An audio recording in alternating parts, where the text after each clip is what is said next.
يا مساء الفل ويا مساء الجمال على كل اللي بيتفرجوا علينا وبيسمعونا على بودكاست توتو كوره. زي ما اتعودتوا معاكم خالد عامر ومحمد الشاعر. ايه الاخبار يا خالد؟ عامل ايه؟ كله تمام. كله حلو. عندي سؤال رهيب. امم مزعل جمهور الزمالك منك ليه يا عم؟ انا اه مش عارف. انت طلعت على بص الراديو وجمهور الزمالك ما اعرفش ليه. بص هو ايه يا عم؟ في نفس حد يزعل جمهور في الزمالك؟ نفس الكومنتس ماشي. في حد قال لي هو الاهلي ده بيلعب بره مصر، ما مدافعين الاهلي موجودين. وفي حد قال لي هو الونش وحسام عبد المجيد دولت من تونس يعني. بص انا دايما اتعودت دايما انه كل يرى الامور بعين انتمائه. حلو، صح. مهما هتقول انت بتقول الامور من وجهة نظرك، وبعدين في النهاية كل واحد بياخد الكلام بوجهة نظر هو شايفها ازاي، انتمائه اللي بيغلب عليه في الاغلب يعني. بس هو ساعتها جمهور الزمالك زعل مش عارف ليه يعني. طب انت تفتكر دي عندنا مشكلة فعلا في الاعلام الرياضي عندنا، ان اللي بيقدم دايما محطوط تحت انت يا اما اهلاوي يا اما زملكاوي؟ انت قلت كده عشان انت اه انتمائك اه يغلب اه عليك، اه, آه. يا اما انت مش عارف ايه عشان كده. لكن لو انت ماشي ستريت، طب ما يا جماعه، ما انا ساعات انت هتشوفني وحش وساعات انت التاني الناحيه التانيه انا هتشوفني حكيت حلو. لك الموقف بتاعي لما كنت في على الهوا بتكلم على الطرد بتاع احمد سيد زيزو وروح الانتماء وروح اللي هي الاحتواء والحاجات اللي كابتن محمد عادل قالها. اوكي. وانه قبلها ان انا قلت ان هو اتعامل بروح القانون زي ما كان ديانج المفروض يطرد، مم. والحكم اللي قبله اتعامل بروح القانون في ماتش الاسماعيلي. فالجمهور في نفس الكومنتس الاهلاويه بيقولوا عني زملكاوي عشان قلت انه محمد عادل عادي يقول بتاع بالظبط كده. كده. والزملكاويه قالوا عني اهلاوي عشان شايف ان احمد سيزو لازم يطرد. لا، والاهلاويه شافوا ان انا زملكاوي عشان قلت انه ديانج لازم يطرد في ماتش الاسماعيلي وهو جاب جونين في ماتش الخمسه. ها. والزملكاويه والاهلاويه شافوا ان انا كده عشان الزملكاويه شافوا ان انا اهلاوي عشان بقول انه احمد سيد زيزو لازم يطرد. فهي في النهايه كل واحد بيبص للامور بمنظوره الشخصي، هو بياخد الكلام اللي هو حابب يعلق عليه يعني. القصه اللي انت بتتكلم عليها برضو عشان نشرحها. طب ما قبل ما نشرح للناس بس نرحب بيهم الاول. ازيكم عاملين ايه؟ كله حلو الحمد لله. حلقه جديده من توتو كوره. لو الحلقه عجبتكم لايك شير سبسكرايب زي ما حضراتكم متعودين. وفيما يخص السوشيال ميديا لايك وفولو للبيج، وتابعونا بقى في الكومنتس والحاجات دي كلها. اكتبوا لنا ارائكم واكتبوا لنا الريكومنديشنز بتاعتكم عشان لو في حاجة عايزين نتكلم عليها الحلقة اللي جاية. اتمنى ان احنا طول الوقت نكون موفقين في ان احنا نتواصل مع حضراتكم طول الوقت. صح، نرجع للموضوع. نرجع للموضوع. القصة كانت ايه؟ ان انا بتكلم على فكرة انه المنتخب فيه ازمة. اوكي. ليه المنتخب فيه ازمة؟ مم. رامي ربيعة بعيد جدا عن مستواه ولا يشارك مع العين الاماراتي. اصلا. ما بيشاركش مع العين الاماراتي خالص. محمد عبد المنعم رباط صليبي، وهما اوكي. الاثنين الاساسيين مع منتخب مصر. فين الونش؟ فين من حسام عبد ساعة المجيد؟ اللي انا قلته في الحلقة. ده جمهور الزمالك قال لك كده بالظبط، اكيد. اي. اللي انا قلته في الحلقه انه الاثنين دول هما اللاعبين اللي بيعتمد عليهم كابتن حسام البدري، كابتن حسام حسام حسن حسن. من ساعه ما تولى قياده منتخب مصر، والاثنين ما بقوش موجودين. وفي بعض الاحيان ياسر ابراهيم هو اللاعب الدولي اللي بعد كده اللي ممكن يعتمد عليه، اللي بينضم على فترات يا متباعده نهار ابيض برضو يا خالد. برضو مصاب. فانا ساعتها سالت، قلت انه حسام عبد المجيد هو الاقرب ان هو يكون، لانه اللاعب اللي بينضم للمنتخب، اللاعب اللي حجز مكانه اساسي في تشكيل الزمالك وخط دفاع الزمالك. فقلت انتوا كجمهور مصر تطمنوا لمين جنب حسام عبد المجيد؟ يعني انا بقول حسام عبد المجيد حتى ده يلعب. انت قلت كمان جنب حسام يعني عبد انا المجيد. بقول حسام عبد المجيد يلعب، واغلب الظن انه حمدي فتحي هيلعب ليبرو متقدم. اوعى بقى تكون قلت ياسين مرعي كمان بقى، ده ما هيجوا انا بقى قلت يبقى ياسين يقولوا. مرعي مصاب ومش هيلعب، وقلت ياسين بالمناسبه، قلت ياسين مرعي لو ما لاعب. كانش اتصاب كان ممكن يلعب. لا، قلت ما ينفعش يلعب لانه اصلا. ايوه، لانه انا اتكلمت على بوركينا فاسو والاطوال، وان احنا ها. محتاجين حد قوه بدنيه وطول وبيعرف يتعامل مع الكرات العرضيه. ياسين مرعي بيطلع بالكره كويس جدا بس ما عندوش الطول الفارع اللي يقدر يلاعب بوركينا فاسو. في بوركينا فاسو خاصه انه بوركينا فاسو انت لما كسبتهم 2-1 هنا، الجون اللي هم جابوه كان من كره كرة عرضيه. عرضية. فاهم اي. قصدي؟ فانت محتاج حد طويل، محتاج حد يلعب معاهم هاد تو هاد يعني. فقلت حتى ياسين مرعي ما ينفعش في القصه دي. فقلت انت تطمن جنب حسام عبد المجيد. انا قايل ان حسام عبد المجيد اساسي ماشي. ازاي تقول كده؟ ده انت زمان، ده انت اهلاوي جدا. ولما قلت الاختيارات ما قلتش فيها حتى، اقول لك على حاجه، ما قلتش فيها باكم اللي هو طويل، بس ما قلتش باكم لان هو ما بيلعبش اساسي في الاهلي بقاله فتره.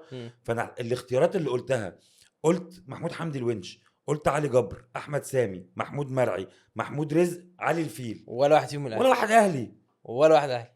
فالناس كلها ثارت ثورتها ان انا هو ما فيش اهلاوي. غير الاهلي، اديني اسم واحد في اللي انا اقترحتهم بيلعب في الاهلي. لا هما ممكن يكونوا اخدوا حته ان انت قلت رامي ربيعه وياسر ابراهيم رامي ربيعه ومحمد عبد ومحمد عبد المنعم، المنعم واللي وياسر بعدهم ابراهيم، ياسر ياسر ابراهيم، ابراهيم. فقال لك بس خلاص ده طب انا اهلاوي عندي وش، سؤال، ده ما بيتفرجش غير على الاهلي، طب انا ده عندي مش سؤال، عارف ايه. انا عندي سؤال. لو كمل هو ممكن ما يكونش كمل على فكره، ايوه ممكن ما ممكن ما يكونش يكونش كمل، كمل بالظبط كده. سامعك. في بعض لا هو الاحيان خد الثلاث كلمات دول، ثلاث اللعيبه دول خلاص، ده اهلاوي وش، انا هدخل ده حقيقي، اقول له كذا كذا كذا من غير ما يسمع. ده حقيقي. على فكره معلش انا مش على جمهور الزمالك بس، انت لو قلبت الايه، لو انت كنت ابتديت بان حسام عبد المجيد والونج وكذا، هتلاقي جمهور الاهلي يقول لك يا عم انت، طب ما ايوه ياسر ايوه ابراهيم بيأدي وياسين مرعي بيأدي وكذا بيأدي. يعني الناس في الكومنتس سواء على انستجرام او على فيسبوك كتبوا لي انه ياسين مرعي ممكن يلعب، يا حبيبي ياسين مرعي مصاب. ياسر ابراهيم ممكن يلعب، يا بابا ياسر ابراهيم مصاب. ما هو انا قايل في بدايه الفيديو انه الاثنين دول مصابين، مش هينفع ينضموا للمنتخب، مم. او يعني معرفش اصابتهم هتطول ولا لا، هو بس هم النهارده دلوقتي يا جماعه، مصابين. بس عشان تعرفوا يعني احنا بنصور يوم ماتش الاهلي امم والمحله، ياسر ابراهيم كان قاعد على الدكه، اه فممكن بس ما هو اعرفش، هو ياسر ابراهيم استحاله ما كانش قاعد على الدكه. كان قاعد، انا شفت. ياسر ابراهيم من ضمن 9 لعيبه كانوا بره يبقى انا التشكيل. اتلخبطت. لا ما كانش قاعد على الدكه، لان هو اتعرض لاصابه وكان من ضمن ايوه 9 ايوه صح لعيبه. صح صح ياسين صح مرعي وياسر ابراهيم صح. وامام عاشور ايوه وعدد ايوه. من ومروان عطيه وعدد كبير من اللعيبه اللي طب ما كانوش خلاص يبقى انت موجودين صح. مصاب. فالاهلاويه بداوا يتخانقوا معايا انه طب ما ياسر ابراهيم يا حبيبي مصاب، والناحيه الثانيه بيتخانق معايا انه محمود حمدي الونش 3 ماتشات ما دخلش فيهم ولا جون. يا حبيبي طب ما انا بختار، ما انا بقول لك انت اختار، انا ما اخترتش، انا قلت حسام عبد المجيد هو اللي لا لا، بينضم انت بقاله انت فتره. زملكاوي اهلاوي في نفس الوقت. انا زملكاوي اهلاوي انا زمهلاوي. انا زمهلاوي اسماعيلاوي. بص انا، طب بما اننا بنتكلم على المنتخب قبل ما ننتقل بما انك قلت ان احنا بنصور ساعه او يوم ماتش ماتش الاهلي الاهلي. يعني، فاحنا هنتكلم عن ماتش الاهلي. بس قبل ما نروح لماتش الاهلي، الازمه اللي في منتخب مصر، انت عندك ماتشين مهمين يوم 5 ويوم 9. مم. 5 اثيوبيا في مصر، 9 بوركينا فاسو في بوركينا فاسو. عندك خط دفاع بالكامل غايب مم. النهارده. وقت تصوير الحلقه يعني بيلعب اشرف داري تمام. واحمد رمضان باكم، ايوه. وهي الثنائيه اللي لعبت ماتش بورتو في كاس العالم في كاس للانديه. العالم. النهارده بيلعبوا، او في ماتش المحله يعني بيلعبوا، ما استقبلوش اهداف لانه المحله اذا المحله بالظبط، هو كابتن ماشي. علاء عبد العال بالنسبه له لا يا عم انا مش عايز مين قال لك انا اصلا مفيش حاجه اسمها كوره هجوميه، انا مال انا. انا اتكلم على الاهلي. انت تختار مين يبقى لو هتلعب وفقا لنظريتي، حلو انه هيلعب بالثلاثة منهم حمدي فتحي ليبرو متقدم ومتأخر على انا حسب بالنسبه لي سير يدخل اللعب. بيكهام معاه مع حسام. حسام وباكم. مهم. اه بص ليه، اه, آه. انت هناك انت زي ما انت بتقول انت محتاج اطوال مم. ومحتاج ناس جامده. طب ما الونش الونش قصير بس الجامب التيك اوف بتاعه عالي. بس يعني هات لي يعني هات لي مره الونش دخل فيها التحام فضائي او هوائي مع حد وفشل فيه. مفيش صراحه مفيش. التيك اوف بتاعه بس مرعب. حلو، بس انا بالنسبه لي انا احس ان بيكهام انت عارف، انت لو واقف كنت على قلت رجله لي قوي. انه ما تطمنش قوي بعد رجوعه من الاصابه لا هو مأدي كويس مع الزمالك و... الماتشين اللي فاتوا. والتدخلات العنيفه من بتوع بوركينا بوركينا فاسو، فاسو. اقول لك اتفق معاك شويه. وده كان سبب ان انا ما اخترتش الونش على طول، اوكي. انه انا خايف عليه من التدخلات العنيفه بتاعه لعيبه وممكن ده بوركينا برضه يبقى فاسو. عامل حلو. جوايا. بس عشان الاطوال ما انا التيك اوف بالنسبه لي بتاعه انا مرعب. دلوقتي لا، ما انا بالنسبه لي دلوقتي بقارن وينش وبيكهام، مم. مين اطول؟ بيكهام. باكم. مين بدماغه هيبقى كويس؟ بيكهام بدماغه مش وحش خالص على فكره. بس الونش احسن بدماغه، ازاي يعني؟ انا بكل الاتنين الاجوان اللي جابها بدماغه، بكل التشتيتات اللي بس طلعها. بيكهام بيطلع جامد بيطلع وجامد برجله واصغر كويس. واخد ثقه دلوقتي في الاهلي، وحاسس ان هو مع حسام الاتنين شباب كمان، مم. فهيبقوا كويسين جدا. انت عارف انا بصراحة. متحمس لمين جدا جدا؟ مين؟ لعلي الفيل، مدافع مودرن. كويس بس لا بس لا ما مش تحطش كويس، ما تحطش في ضغط. ما تحطش في ضغط. يعني ما تحطش في بس ضغط ان هو بقى منتخب بس مصر بص، وبوركينا فاسو اقول لك على حاجه، هناك اقول لك على حاجه. خالد صبحي برضه. لا انضم لمنتخب مصر. ايوه بس انضم مش ضغط. لمنتخب مصر ولعب ماتشين مع كابتن حسام حسن ممتازين يعني. ولاعب طويل القامه بيعرف يلعب ايوه بدماغه كويس، تدخلاته ممتازه في بس اغلب يا خالد انت الاوقات. عندك الونش احتك كتير قوي بره، وبيكهام احتاج مع الاهلي كتير لا انا مش دلوقتي هختار بره، بيكهام فاهم؟ تحت اي بند، انا ليه ممكن يعني؟ اختار بيكهام دكه يبقى ليه روتيشن يعني انت جاي على او الراجل قوي كده يبقى ليه يا بديل. عم؟ لا لا مش جاي عليه، بس انا يا عندي عم انت مش اهلاوي ما تخافش، يا اختار حبيبي ما براحتك. بتكلمش على اهلي ولا زمالك. انا عندي الاساسي اللي بعد الاساسيين هو حسام عبد المجيد. ماشي، ما هو ده تمام. بيجيد كل الادوار اللي بيعملها باكم. مش هينفع نفس المشكله اللي كانت عندي لما كان علي جبر بيلعب جنب احمد حجازي، اه نفس طوال الستايل نفس البتاع. واضرب ومش عارف ماشي. ايه اي. انت خط الدفاع لازم يبقى فيه تنوع، لازم يبقى فيه واحد ما انت بيطلع معاك بالكوره، حمدي، لو ولازم هيلعب يبقى واحد بثلاثة اللي هيلعب هو اللي بحمدي. بيدبدب طب كويس. ما انت عندك حمدي ورا هيلعب معاه، مش هيلعب حمدي بثلاثة حمدي في اولاني. الحاله الهجوميه هيبقى ليبرو متقدم، هيزيد ماشي. يبقى الرقم 6. لا انا بتكلم على فكره الخروج بالكوره من تحت.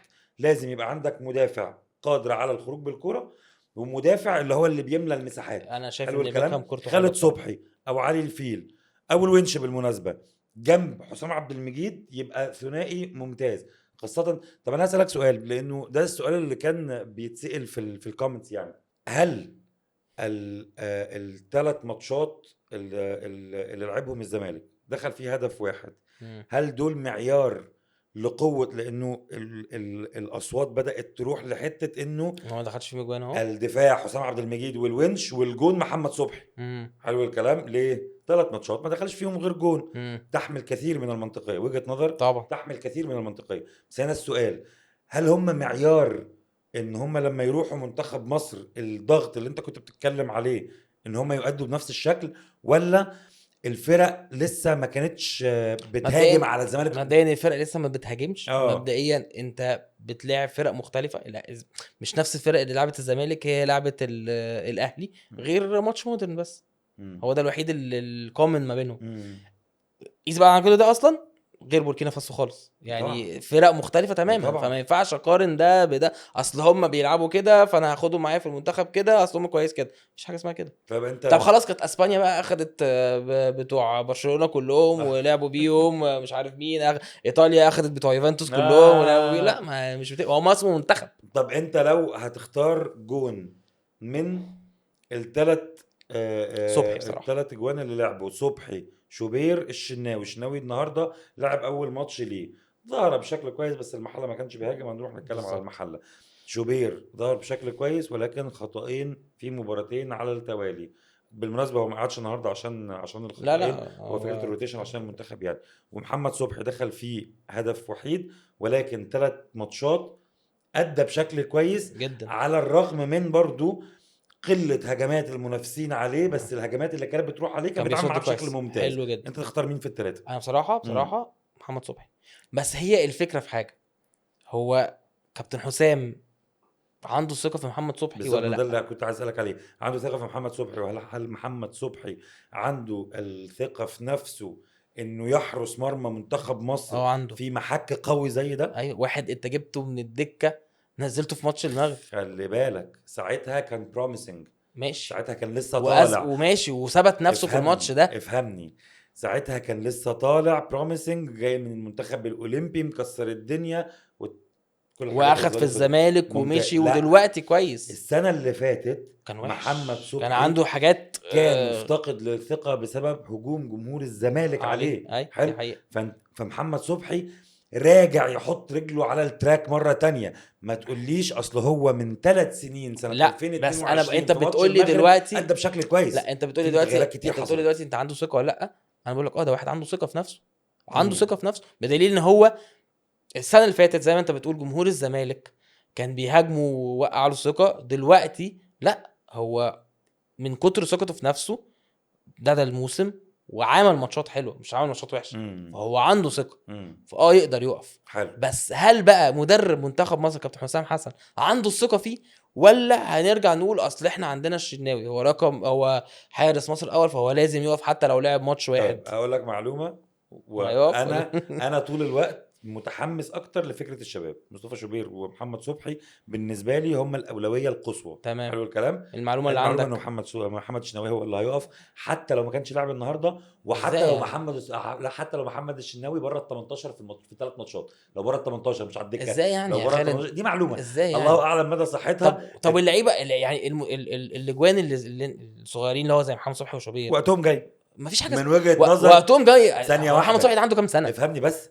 محمد صبحي 24 25 سنه، ده اصلا وقته عدى، مش وقتهم افهمني جاي افهمني. هذا يا من خالد. وجهه انت نظر. بتشجع ميلان، دوناروما طلع معانا لعب معاه عنده بس ده 16 طفره، سنه لا بس ده طفره، يا عم. ده كل طفره يا حلو، خالد لان هو قاعد ديجو لوبيز في السن ده كان طفره، مش ما بتحصلش بس ما كتير. بنقولش ان اصل واحد عنده 24 سنه وقته جاي. اتفقنا على الا نتفق كالعاده. حلو الكلام. فاحنا هنسيب الكلام دوت للساده المستمعين بس مش على محمد صبحي بس، على محمد والمتفرجين. صبحي وشوبير ايوه، لا ما انا الاثنين. بتكلم على كده من وجهة نظر حضراتكم. محمد الشناوي بكل خبراته، ولا تنتقل الراية إلى جيل الشباب محمد صبحي ومصطفى شوبير، واحد فيهم يحرس مرمى منتخب مصر في مباراتي إثيوبيا وبوركينا فاسو في تصفيات كأس العالم اللي جاية في شهر سبتمبر. ماشي. طيب خلاص، بما اننا ده يعني خلاص سيبناها للساده المستمعين والمتفرجين، نتكلم على الاهلي. ننتقل بس استنى بس قبل ماتش الاهلي، معلش انا اسف. قول. انت دلوقتي لو عندك حته خلي ارض، بالك في ازمه تانية كبيره انت في دلوقتي لو المنتخب عندك حته ارض، كانش عليها. طب نرجع استنى، قبل حته الارض. المنتخب بس قبل ما نقفل المنتخب. ماشي، قول. خلصنا الدفاع وخلصنا البتاع الجون. مروان إيه؟ عطيه، امام عاشور، الاتنين مش موجودين. يا لهوي. اختار لي 3 في خط النص. يا لهوي. مروان عطيه، امام عاشور، الاتنين ما لعبوش ماتش غزل المحله، وقيل ان هو عشان ما يبقاش وراهم اي التزامات تانية غير ان هم يخفوا. وافهمها زي ما تفهمها. انت تلعب بمين في خط النص؟ طب هو في مين؟ مفيش. انت دلوقتي طب عندك اقول لك على حاجه وما محمد تضحكش شحاته. عليا، قول. اقول لك على حاجه ما تضحكش عليا. هتجيب عبد الله سعيد ولا ايه؟ 100% عبد الله السعيد اللي بيعمله في الملعب ده قسما بالله. انت عارف لو جاب عبد الله سعيد كل الناس هتقول عليه ايه؟ هتبهدله. ليه؟ انا بقول هات لي واحد النهارده في مصر مفيش احسن من حد عبد زي الله عبد الله السعيد. سعيد دلوقتي. هات لي واحد احسن من بس عبد الله الناس السعيد هتبهدله دلوقتي، لانه امام عاشور غايب، لانه عنده 40 سنه، بيلعب وبيضغط وبيلعب في اكتر من مركز، وهو المفتاح الاساسي للزمالك. هات لي واحد في مصر طب انت النهارده دلوقتي رقم 10 هتلعب احسن من عبد الله السعيد. هتلعب ازاي؟ 4-2-3-1. هلعب ماشي. بمحمد شحاته مم. 6 اوكي. جنب الثمانية اللي هو الريجيستا. عبد هلعب الله. قدامه عبد الله، واللي جنب شحاته بقى هو ده المشكله الاساسيه اللي عندي، حمدي فتحي. انت ماشي. ما هو فهمني بقى، ما هو حمدي ليبرو متقدم، بمعنى ايه؟ ماشي. حمدي بيزيد بيبقى الستة اللي جنب زي هاني سعيد شحاته. كده مع المنتخب. بالظبط، برافو عليك. مم. بيزيد يبقى الستة اللي جنب شحاته. مم. حلو الكلام. في حالة الهجمة اللي علينا، عبد الله السعيد هيرجع يبقى هو الستة اللي جنب شحاته، مم. وحمدي فتحي هيرجع يبقى هو الليبرو اللي متأخر. ماشي. فاهم قصدي؟ ماشي. فتلاتة الخط النص يبقى حمدي فتحي، محمد شحاته، عبد الله السعيد. مروان عطية غايب، امام عاشور غايب، محمد مجدي قفشه بعيد جدا للاسف الشديد. ممكن يلجأ لانه يلعب 4-3-3، طب ما هو ممكن يدخل ياخد زيزو كده محمد صلاح كنت على هقول لك، الوينج. وممكن ياخد تريزيجيه كمان يدخله 100% برضه. ممكن زيزو او تريزيجيه يبقى في آه. النص، بس انت كده ساعتها مش هتاخد عبد الله السعيد بقى. لا مش هتاخد عبد الله سعيد. هو كده عبد الله هيجيب السعيد ملوش هيجيب دور، مرموش وهيجيب مصطفى محمد وهيجيب لانه انا صلاح. عبد الله السعيد هيلعب عبد الله السعيد في مركز 8 ان هو اللي يرجع يغطي ورا الباك ليفت والباك لا رايت في البتاع. استحاله لا استحاله، ده اصلا هيموت من اول 3 حتى دقايق. بيسيرو لما جربوا فيها يا في عم هو الماتشات هيلعب كانت هناك في وحشة. بوركينا فاسو هيموت في اول 3 دقايق ده اصلا. حقيقي. استحاله يعني. طيب انت لو هتفضل تشكيله من الاثنين، الثلاثه اللي في النص اللي هم حمدي فتحي، تريزيجيه، محمد شحاته، مهم. ولا حمدي فتحي، محمد شحاته، تريزيجيه او زيزو طبعا، ولا حمدي فتحي، محمد شحاته، قدامه عبد الله السعيد؟ لا 4-3-3 ولا 4-2-3-1؟ لا انا افضل مش عبد الله، افضل التاني تريزيجيه وزيزو. التانية. انا زيزو دايما انا زيزو او تريزيجيه آه. جنب شحاته وراهم حمدي فتحي. انا مع بصراحه الشباب. حلو. خلاص عبد الله ورك ريت عالي وجامد جدا في الملعب، جامد بس أوي. خلاص لازم اخرج بره، لازم اخرج خلاص. انا عديت وخرجت. طب بلاش عبد الله، خلاص. تاخد ناصر ماهر ياخد يلعب ناصر 10. هو كده اصلا لازم ياخد ناصر ماهر. طيب لو ما خدش، سيبك من عبد الله، ما خدش عبد الله، انت بتنحاز للشباب، ما خدش عبد الله مهم. وخد ناصر ماهر، يلعب بناصر ماهر. تلعب 4-3-3 ولا اللي هو 4-3-3 حمدي فتحي، زيزو، محمد شحاته، اوكي. ولا حمدي فتحي، محمد شحاته في الارتكاز قدامهم؟ وناصر قدامهم؟ هلعب بالنصر قدامه. مش 4-3-3 لا هلعب بالنصر قدامه. وزيزو يبقى دكه لمحمد صلاح او دكه يبقى روتيشن بالظبط، لاي حد. بالظبط. بصراحه ناصر ممتاز. ماهر كويس جدا مع الزمالك الفتره دي. خلينا نتوجه بهذا السؤال كالعاده للساده المستمعين والمشاهدين اتفرجوا علينا، اختاروا تشكيل منتخب مصر، لان احنا داخلين على خلاص على توقف دولي بعد يوم السبت اللي جاي، توقف دولي، فاختاروا التشكيل الانسب لمنتخب مصر من وجهة نظر حضراتكم. وهنرجع تاني الحلقات اللي جايه كلها نتكلم عن منتخب مصر باستفاضه، فشاركونا برايكم في القصه دي. الاهلي بقى، يا قبل عم الاهلي انت كنت عايز تقول انت على عايز حاجه تهرب من موضوع الارض اللي انت شاريها واخدتها حق انتفاع من يا البلد باشا؟ والله ومش عايز العظيم انا لو تعملها عندي ولا ارض ايه؟ شاريها ما كانش ده بقى حاجه. انت دلوقتي بص اخدت ارض حق انتفاع من 2003 حلو وما حطيتش فيها حاجه خالص، حلو. وجيت على اخر شهر ولا شهرين بنيت سور وقلت انا هبتدي اهو يا جماعه وانا تمام وعملت والدوله جت اديتك فرصه واثنين وثلاثه واربعه وخمسه وسته وسبعه وثمانيه وتسعه وعشره و20 فرصه وما عملتش حاجه. بص وجت دلوقتي الارض خلاص الدوله هتاخدها بقى، ما انت ما عملتش حاجه يا عم، انا عايز اخدها، انت مسقعها، انت كأنك مسقعها. لا انتوا كده بتدمروا الزمالك. الزمالك هيروح في داهيه عشان الارض. انتوا جايين على الزمالك، انتوا كذا كذا كذا. بص هل هو- ده هي بص حاجه بص بص انا طبيعيه؟ هقول لك على حاجه. بس الفكره في القصه دي كلها انه الوزاره او اي مكان اللي اتخذ القرار دوت معاه حق 100%، ومجلس اداره الزمالك معاه حق 100%، وهو يبقى السوق مين اللي غلطان؟ هو اللي غلطان. مجالس ادارات الزمالك السابقه، مجلس الاداره الحالي مصدوم في القصه دي، وهو بالفعل بدا يشتغل، بالفعل بدا يحط حاجات عشان يلتزم بالحاجات اللي هو عملها. وبعدين مشكله الفلوس، فكلنا عارفين انه في ازمه ماليه طاحنه في الزمالك. حلو الكلام. أوكي. فاحنا بنحاول نزق بقدر المستطاع عشان خاطر نهرب من الازمه دي. ماشي. بنرمي اساس هنا ونستنى شويه لما نجيب فلوس وبعدين نكمل نبني السور نعمل. بنحاول نوري للناس انه في بروجرس بيحصل. حلو. مم. وخدنا على حس الموضوع ده، خدنا قروض وخدنا فلوس وخدنا وعملنا حاجات كتير جدا. مم. وطلع بعض نجوم الزمالك قالوا الارض دي لو اتسحبت الزمالك هيقفل، لانه ماشي. مش هنعرف نرجع الفلوس اللي احنا خدناها على حس الارض. حلو ماشي. الكلام. المشكله هنا مشكله مين؟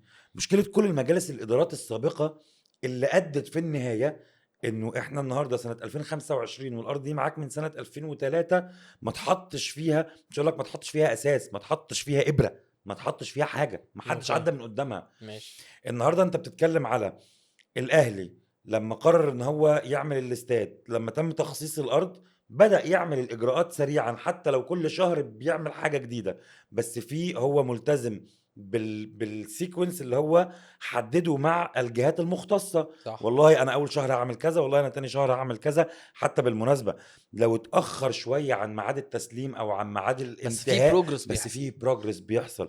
الزمالك حاول يعمل ده. وبالمناسبه فكره ان هم يقولوا والله تعالوا شوفوا الاوضاع، عايزين تاخدوا ارض جديده هنسيب لكم ارض جديده، هنحاسبكم ده يا جماعه طبعا خالد بالسعر. بيتكلم على ان احنا برضو في نفس يوم التصوير وزاره الاسكان طلعت بيان بتقول يا جماعه احنا اجراءاتنا سليمه ان احنا ناخد الارض من الزمالك، بس عشان احنا بنحب الزمالك وسعيا لان الدوله بتقرر ان هي تدعم الانديه الشعبيه، تعالوا يا جماعه اقعدوا معانا تاني ونشوف ارض تانية، ولو عايزينها ونشوف ونتفق وندعمكم ونهديكوا ارض تانية. فده هنا الدوله فعلا بتحاول تدعم الزمالك، يعني اي مش نعم هيحاسبوهم مش بالسعر الجديد وهيعملوا كل الاجراءات بس الجديده. ده حق الدوله برضه يا ده خالد، ده حق يعني الدوله حق 100% دوله ومحدش يقدر يلوم عليه. بس هو على الاقل هيقدم تسهيلات للزمالك اكيد. عشان يستمر وعلى في فكره احنا المشروع كلنا ورا بتاعه. ده، ها يعني كلنا ورا ده 100% حتى الاهلاويه 100% اكيد كلهم ورا ده، لان 100% هو في الاول وفي الاخر إيه؟ اهلي وزمالك، صحيح. فاكيد الاهلاويه ورا ده، مم. او في بعض الاهلاويه اكيد مش وراه، يعني هو بالنسبه له عايز الزمالك يفضل يعني مشاكل. بص احنا انا برضو مش في الماضي بص انا اقول لك المدينه على حاجه. الفاضله يعني. لا احنا في المدينه الفاضله فيما يخص احنا في المدينه الفاضله ليه؟ لا. لان الاهلاويه عارفين جدا قيمه الزمالك في المنافسه. الاهلاويه عارفين انه الزمالك لما بيبقى واقع الاهلي بيبقى وحش. الزمالك طول ما هو موجود لا بس هو ده اللي بيدي يروح. بالمناسبه هو الاهلي اخر موسمين كويس ليه؟ عشان عشان بصراحه بيراميدز بيراميدز، كويس. عشان في منافسه. اي طب هل تضمن انه مشروع بيراميدز يستمر للنهايه؟ هل تضمن انه مشروع بيراميدز يستمر في المنافسه مع الاهلي والزمالك بنفس الروح اللي بيديها بص، الزمالك في المنافسه؟ لو انا كنت هقول لك لا، لو بيراميدز كانش خد كاس افريقيا السنه اللي فاتت كنت هقول لك ده هيبقى زي امبي زي بتروجيت ازاي حرس الحدود لما طلع كل الناس دول طلعوا سنه سنتين وبينافس ومش عارف ايه، يا جماعه اهو فرقه تانية بتنافس الاهلي والزمالك، وبعد كده انت عارف بس ان ما المقاولين حدش، والمقاولين طبعا انت عارف ان المقاولين صعد لنهائي دوري ابطال افريقيا، طبعا طبعا انا فكان عارف نادي من الانديه بس الكبيره. ما انت عارف ان خدهاش ساعتها. المقاولين داخل، بس بيراميدز ما خدش دوري. انت عارف ان المقاولين واخد دوري؟ بيراميدز عارف ان ممكن ياخد المقاولين دوري واخد دلوقتي، كاس؟ بيراميدز بقاله ما كام هو ده اللي سنه. بتكلم لا عليه، انا بتكلم افهمني. دلوقتي بيراميدز بقاله كام سنه مبدئيا بينافس الاهلي بس من غير الزمالك، سنتين 3 3 سنين تمام ماشي. تمام. وقبليها برضو كان بينافس اهلي وزمالك، ماشي طلع ماشي ثالث. ماشي. بس في البروسيس دي اخد افريقيا. وكمان ايه، ما هو ما زمان هو يا مثلا هقول لك حبيبي اسمعني بس، زمان ما كانش في كاس عالم. مم. يعني وقت المقاولين، وقت الاسماعيلي لما حتى برضه خد كاس افريقيا، ما كانش في كاس عالم، ما كانش في انتر كونتيننتال، مفيش فلوس داخله البيراميدز. وحاجات اجراءات ان هو لا انا هدوس عشان عايز اخد السنه الجايه افريقيا تاني، عشان عايز العب كاس عالم تاني، علشان ابقى اروح مش الاهلي بس اللي راح، لا ده انا كمان انا هو يا جماعه رايح كاس العالم. مم. فعنده دلوقتي الحافز ان هو لا انا هنافس وهفضل مكمل في المنافسه. الزمالك كده كده هيجي وهيبقى الاهلي والزمالك دايما ده مع اللي بعض. بتكلم عليه، بس فكره بيراميدز مش هيبقى زي ان بي والحرس الحدود وكده، لا هيبقى اهلي زمالك بيراميدز. انه في يوم 25 اغسطس 2025 قرأ الأستاذ محمد شاعر الغيب وتوقع إنه بيراميدز هيفضل مستمر في المنافسة إلى نهاية العمر. أنا بقول إنه جماعه بس الكورة بالمناسبه يعني بيراميدز دلوقتي واحنا بنصور خسران 1-0 من مودرن. ماشي. تمام. طيب الكورة فيها متغيرات كتير جدا. طبعا. حلو الكلام. أنا المقاولين كان واحد من الأمثلة اللي عندي، الإسماعيلي واحد من الأمثلة اللي عندي اللي خد دوري أبطال أفريقيا، واللي الظروف اتغيرت بشكل ما زيه زي المقاولين، اخد دوري واخد كاس واخد دوري ابطال افريقيا. المقاولين تاهل للفاينل و وفي النهايه اهلي زمالك لا شيء يجب المنافسه ما بينهم، ولا شيء يجعل الفريقين في افضل حالاتهم الا المنافسه اللي ما بينهم. صح. اتفرج على الاهلي وبيراميدز في اي مستوى، اتفرج على الاهلي والزمالك في اسوأ مستوياتهم، هتلاقي التنافس ما بين الاهلي والزمالك، الاهتمام الجماهيري والاعلامي واهتمام طبعا اللعيبه واهتمام طبعا الادارات صح والاجهزه الفنيه، اهلي وزمالك از ديفرنت. فعشان كده بقول لك انه الاهلاويه، انت بتقولي مش كل الاهلاويه، بقول لك لا، كل الاهلاويه ما يحبوش الزمالك يكسب، كل الاهلاويه ما ده يحبوش طبيعي. الزمالك. فاهم قصدي؟ اغلب الاهلاويه ما يشجعش الاهلي حتى لو بيلعب في افريقيا والاهلي ما بيلعبش في بطوله. يعني الزمالك بيلعب في الكونفدراليه، فعادي ان انا اشجعه. لا الاهلاويه يقول لك لا انا لا ما لا اشجعوش. في والزمالك اهلاويه العكس صحيح بيشجعوا طبعا والزملكاويه ما يشجعش طبعا الاهلي طبعا ليه؟ مش عايز الجاب ما بينهم يوسع والكلام ده كله. صح بس كل الاهلاويه وكل الزملكاويه عارفين قيمه المنافسه اللي ما بينهم. كده كده. لا ده يحب الزمالك يقع ولا ده يحب الاهلي يقع. عشان كده بقول لك، انت بتقولي مش كل الاهلاويه، بقول لك لا انا ولا زملكاويه عامه 100% يعني، هي 100%. كده كده بالنسبه لي. اصل عندي صحاب اهلاويه، عندي صحاب زملكاويه، لا يا عم يا رب كل يوم يبقى عندك مشكله، وانت يا رب كل يوم يبقى عندك مش عادي. اصل ده بيحصل يعني، ده احنا حقيقي. مش في الفضل لا عادي لا يعني. بس زي ما انت بتقول دايما هنختلف، ورأي الجمهور 100%. هو اللي هنرجع له. يا جماعه شوفوا في الكومنتات، لو انت اهلاوي او انت زملكاويه او انت زملكاوي، انت تحب تشوف الاهلي في مشاكل او انت تحبي تشوفي الزمالك في مشاكل ولا لا؟ قولوا لنا ونشوف، مستنيين ردكم. اهلي بقى. على الاهلي بقى. سلام عليكم، انا همشي عشان التنهيده اللي عشان انت يا اتنهدتها جماعه دي مش لما انا مطمناني. قلت لكم الحلقه اللي فاتت ان انا مش شايف حاجه من ريبيرو في ثانية ارض واحدة بس الملعب. قبل الأهلي، احنا عدينا على الموضوع كده من غير ما بتاع. جماعة فقرة الأهلي وفقرة تحليل الماتشات برعاية اور نيو سبونسر بلو بلو بس. بس، عشان تبقوا فاهمين بس. يلا بينا. زي ما انا قلت الحلقه اللي فاتت يا باشا مم. على موضوع ريبيرو، انا مش شايف في حاجه في الملعب بتتعمل. فانا مش شايف لحد دلوقتي برضو في حاجه في الملعب في اللعب. والذات وغطى كمان بقى يا خالد ايه النهارده، الماتش شغال كويس وانت ماشي وضغط، والشوط الاول عامل فرص كتيره جدا ومش عارف ايه وبتاع، بس من اللعيبه برضو مش من ريبيرو. إدارة فنية من ريبيرو سيئة جدا جه جدا. طلع لك بقى اللعيبه اللي اصلا كانت عامله لك الضغط ده. وبعدين انت انت عملت تغيير عجيبه جدا. انت جيت نزلت كوكا بدل عمر كمال، ووديت كريم فؤاد الناحيه اليمين، ووديت كوكا. هو كوكا عمل لك ايه الناحيه الشمال؟ عشان يعني انت عشان تكون يعني انت مش منزل روبرتو كارلوس. والله انت مش منزل مثلا تيو مع ميلان هياخد بص الكوره ويعمل لك سبرنت جوه وممكن لا انت مش انت كوكا. لو انت افهم مثلا كوكا لو انت عايزه تنزله في نص الملعب عشان الباسات بتاعته ماشي، انت شايف ان هو باسير كويس وبتاع ماشي، بس هو في نص، هو في باك شمال. بص انا في الماتش اكتر حاجه استغربت منها بامانه يعني، مش كوكا ومش عمر، استغربت منها فكره ان انت اللي كنت بقول لك عليه قبل كده، فكره ان انت اتيحت لك فرصه ما جاتش المدرب غيرك في اخر 15 سنه، ان انت تبقى عندك معسكر اعداد ولعبت مع 3 ماتشات رسميين في كاس العالم للانديه بمستوى عالي جدا بثلاث مدارس مختلفه، انتر ميامي وبالميرس وبورتو، امريكا اللاتينيه وامريكا الجنوبيه وامريكا الشماليه أوروبا. واوروبا.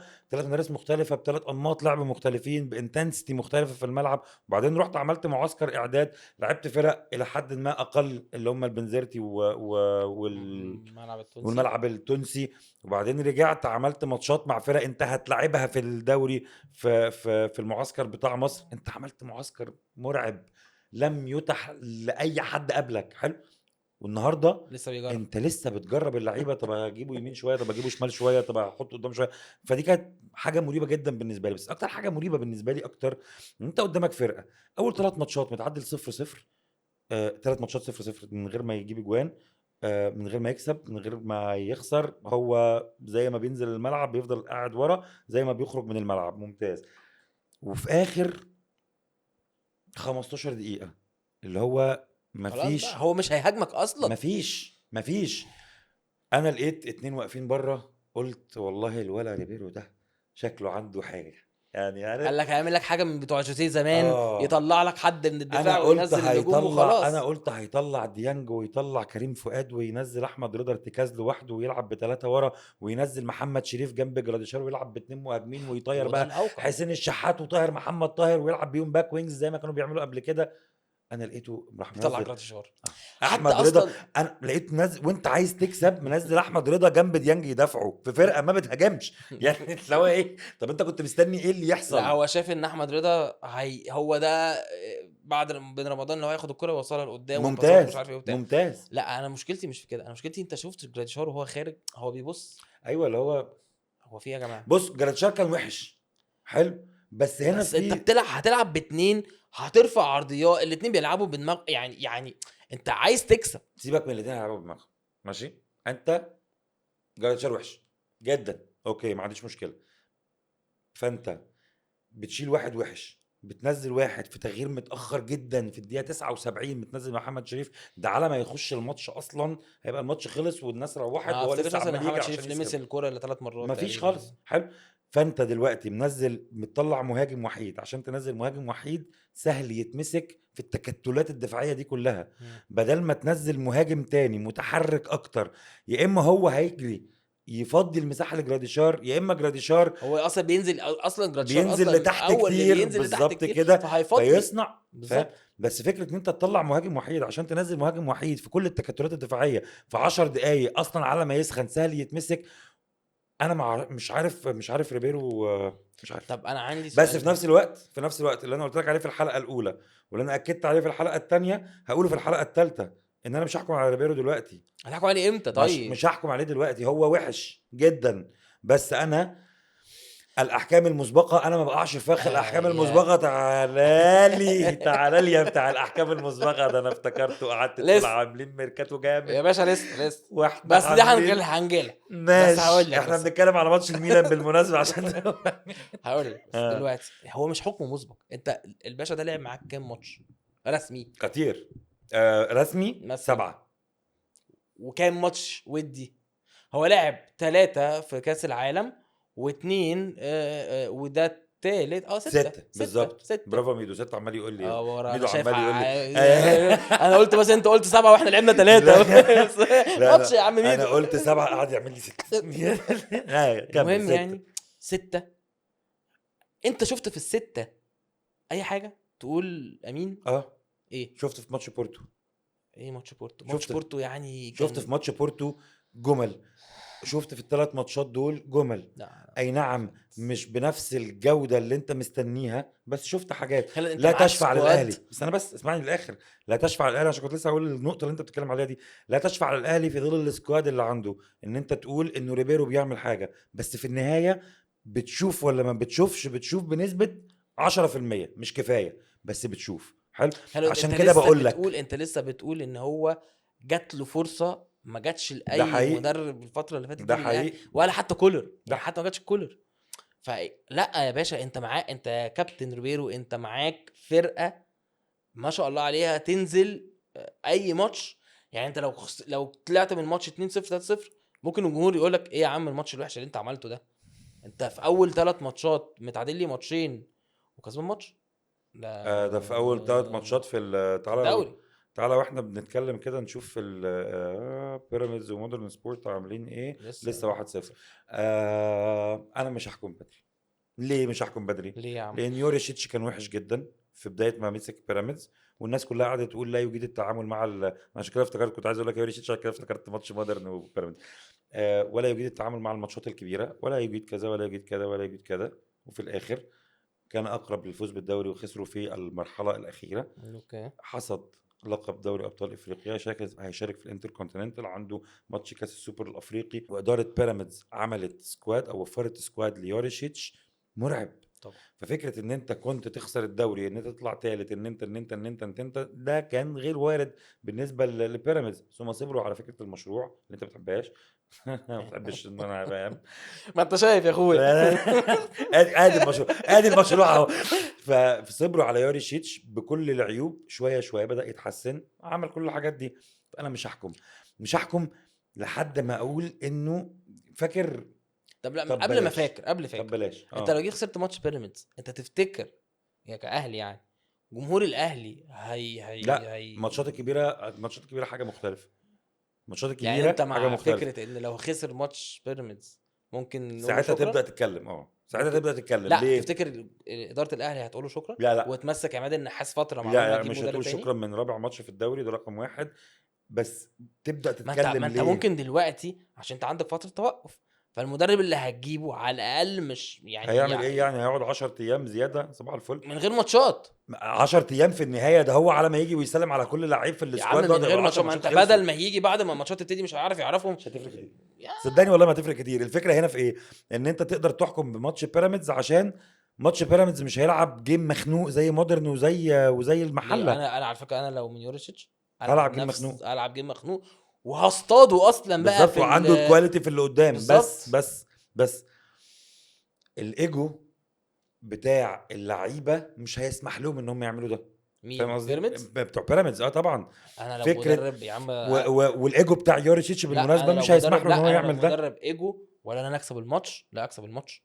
ما هو انا ايجو بتاعي يا إن انا حبيبي من افهمني، كسبان الماتش. يعني انت عايز انت تفهمني لعبت كوره وانا لعبت كوره، انت عارف وفاهم كويس قوي ان انت لما بتنزل الماتشات اللي زي دي، الادرينالين اللي في صح. الادرينالين رش اللي في الملعب بيخليك تنسى ان انت بتلاعب صح. بالبرازيل، بتنزل عايز تك تك تك تك. صح. فاهم قصدي؟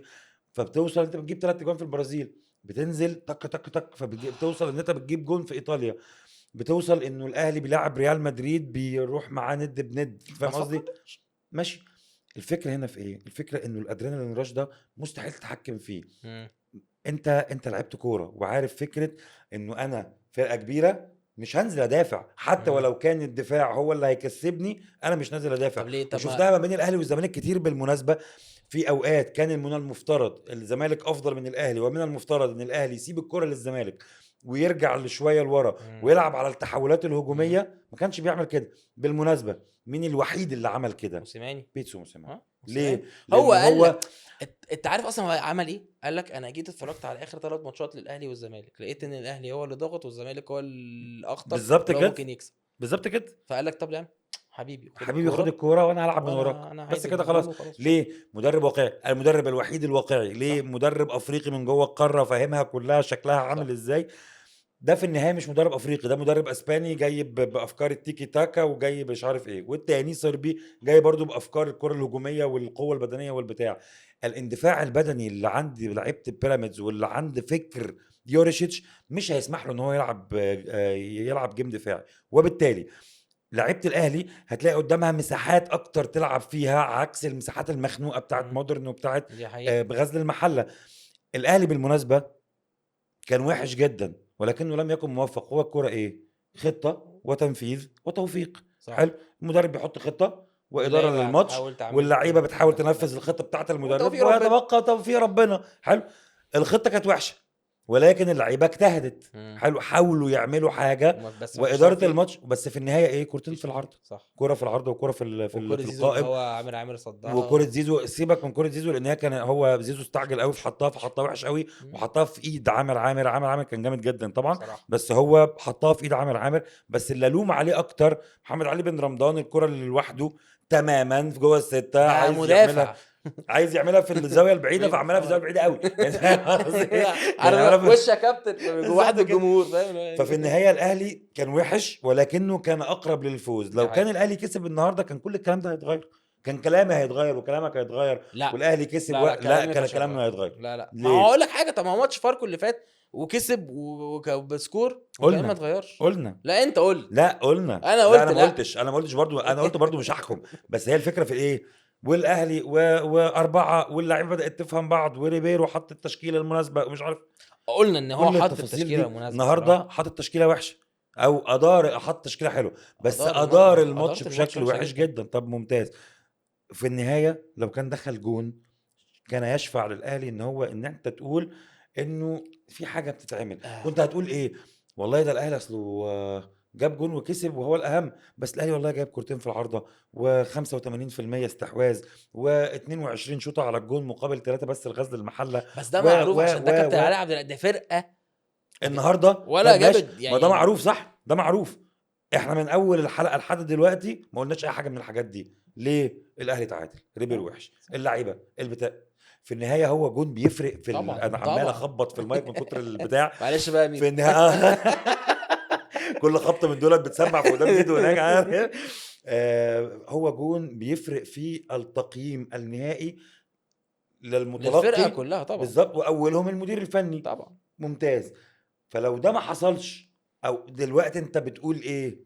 اصل التوفيق، اصل غزل، اصل التكتل. طب انت لما يبقى قدامك مساحات والادرينالين رش والحماس الجمهور الحاجات دي كلها وتظهر برضو بشكل وحش، ساعتها ابقى فاهم ان احنا نقول لا والله ريبيرو مش نافع، هياخد وقت وهيمشي، ممكن ما يمشيش على طول بس ياخد وقت ويمشي. بس دلوقتي انا لا اطلق احكام مسبقه.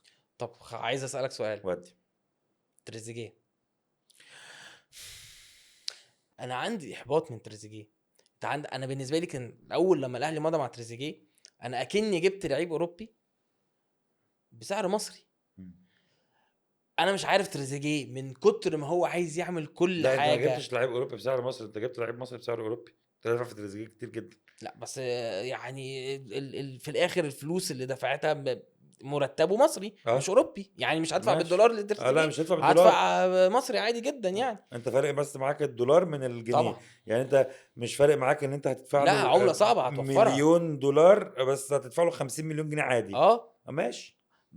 عمله صعبه اوفرها سيبك من عشان العمله اجيب الصعبه حد. يا شاعر، انت في النهايه بتدفع للاعب مصري 100 مليون جنيه. لا ما انا فانت الارقام دي المفروض بالنسبه اللعيب لي، انا ده، الارقام دي بالنسبه لي بلح بصراحه. فانا اللعيب ده المفروض يمشي لي على الحيط. بالظبط، ما هو ده اللي انا حلو بقوله لك. الكلام. هو بقى من كتر ما هو عايز يعمل كل حاجه انت ما بتعملش حاجه. ده حقيقي. زي كلامي عن قفشه، خد الثقه يا تريزيجيه، خد الثقه، العب السهل الاول، خد ثقه. انت كده كده الجمهور في ظهرك، لان انت ده كده حقيقي. كده ابن النادي، طلعت بره وعافرت وبتاع، والنادي اصلا والجمهور بيحبك، ده حقيقي. وانت كابتن من كباتن والجمهور الفرقة. هيفضل يساندك حتى لو مستواك وحش، زي ما عمل مع حسين الشحات في اول فتراته، لانه مجرد ان هو اشترى خاطر الجمهور واشترى الاهلي اكتر من اي حد تاني، فالجمهور فضل بيدعم بلا حدود لمجرد ان انت اشتريتني. بالظبط. فالعب السهل عشان تاخد الثقه تاني ليك الاول، والجمهور كده كده هيشيلك، كده كده هيشيلك. انت رايك ايه؟ تريزيجيه محتاج يتوظف بشكل مختلف عن الوينج اليمين، ده رقم واحد.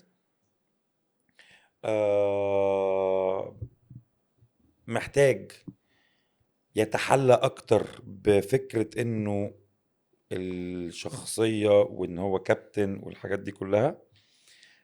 محتاج ما اشوفش تريزيجيه تاني في الوينج اليمين خالص. حلو.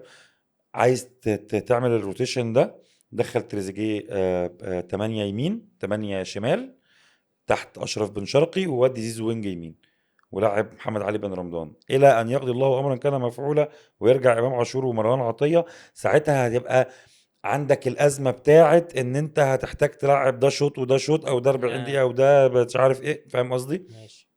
بس لحد ما ده ما يحصل تريزيجيه 8 يمين عشان تستفيد، انت عايز تستفيد.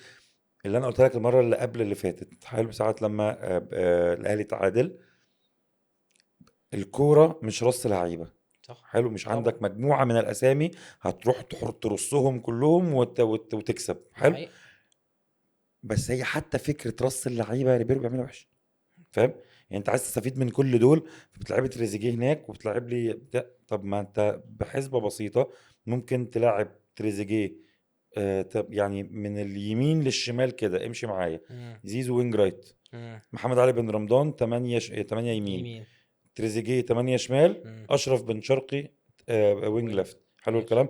يعني انت شايف ان تريزيجيه محتاج يروح ناحيه اليمين؟ ده ناحيه ده الشمال كلام ناحيه الشمال بس. 100%. طيب خلاص ماشي. طيب انا بس عندي معلومه مهمه جدا محتاج مم. اقولها لحضرتك. بيراميدز خسران ولا ايه؟ بيراميدز 2-0. يا ابني بقول لك بيراميدز هينافس. ايوه طبعا، طبعا كلنا عرفنا الاستاذ محمد الشاعر اتجاهاته عامله ازاي، اوكي. طب علي بما فوزي جاب الجون الثاني في الدقيقه 59. ما شاء الله ما شاء الله. امم المهم قول. نرجع بقى، بما ان احنا بنتكلم عن بيراميدز وهو خسران 2-0، شفت ماتش الزمالك ازاي؟ وهل الزمالك خلاص باللي بيحصل من الاهلي وبيراميدز دلوقتي ده هم حطوه في المنافسه ماتش الزمالك معاهم؟ اللي فات اه طبعا، طبعا ماتش ماتش الزمالك الزمالك اللي هو 2-1 مع موديل. يعني خلاص هم شفت حطوا، فرقه. لا هم حطوا الاهلي وبيراميدز دايما الناس كانت حطهم في الاول هم اللي بينافسوا على الدوري. امم باللي حصل ما بقى يعني اللي حصل ده دلوقتي الاهلي تعادل بيراميدز خسران، والاهلي تعادل اول ماتش احنا طبعا وبيراميدز مش عارف بنتكلم ايه. انه الزمالك لسه هيلاعب فاركو بكره، واحنا ايوه بنتكلم الزمالك لسه هيلاعب فاركو تاني يوم. بالظبط. فغالبا وقت الحلقه دي ما هتنزل هيكون الزمالك بيلعب في نفس التوقيت يعني. بس انا في ماتش مودرن اتفرجت على فرقه آه عندها تارجت، اوكي. حلو. مش ان انا اكسب، مش التارجت ان انا اكسب، التارجت انه انا يبقى في انسجام ما بين اللعيبه يخليني استمر في المنافسه لحد اخر لحظه. والمكسب هو الشيء الاساسي اللي احنا كلنا بندور عليه، مم. كل فرقه بتدور على المكسب. بس الاهم من المكسب هي فكره ان انا تحركات كتير وباسز كتير ولا مركزيه في تحركات اللعيبه، حتى الروح ما بين اللعيبه عجباني بشكل مرعب. حلو الكلام. مم. مفيش حد عامل فيها البابا، مفيش اوكي. حد عامل فيها هو برنس النجم. جيلو اللي عمال يشاور للناس ويقعر وينظر. مهم. عاجبني دونجا جدا في الثلاث ماتشات اللي فاتوا. مش عاجبني جدا لانه احسن لعيب، بس عاجبني لانه قدر يتخطى ازمة الموسم اللي فات ويظهر بالحد الادنى. وده يخليني اقول جمهور الزمالك لازم يدعمه شويه 100%. الولد يا جماعه والله بيطلع كل حاجه عنده، بص، بيعمل كل حاجه عنده. نفس اللي كنا بنتكلم عليه، اعتقد ان احنا اتكلمنا عليها في الحلقه اللي فاتت، هي فكره انه احنا بنفتقد لثقافه دعم. الدعم. حلو الكلام.